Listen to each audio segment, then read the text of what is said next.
When I think of China with fintech, I think it's probably the world leader in terms of fintech innovation and adoption. So what I mean by that is, if you look at Western markets, say the US and Europe, I think for all the hype and noise around fintech, actually the impact on traditional incumbent financial services players has to date been relatively small. Now I do think that'll change over time, because the fundamentals underlying the fintech trend, which are access to analytics, access to computing power, changing customer expectations, etc., I think they will have a big impact over time, but to date the actual material impact has been relatively small. In China, actually, we've seen a much greater impact. So, we talk about perhaps US and Europe at an inflection point in terms of fintech, but in terms of China, we talk about it already being past the point of disruption, because you look at players like Alibaba and its financial affiliate Ant Financial.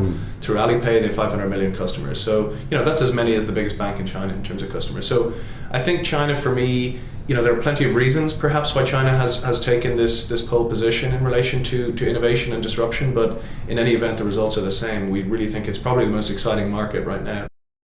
I think it's probably a combination of factors, but certainly at a high level, we would see that the traditional retail banking market in China has perhaps not been as mature as it has been elsewhere.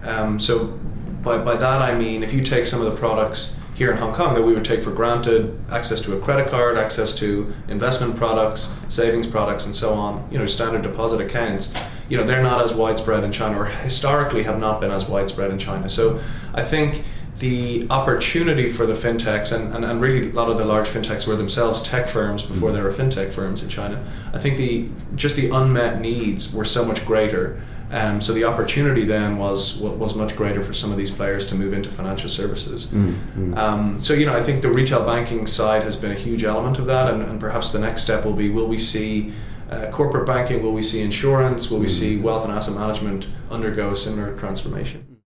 In China, there has been, certainly on the mainland, there has been an appetite for allowing more innovation to take place. And of course, with innovation, sometimes you have some of the difficulties that come with, there's been some pretty serious issues around some of the peer-to-peer failings and so on and so forth.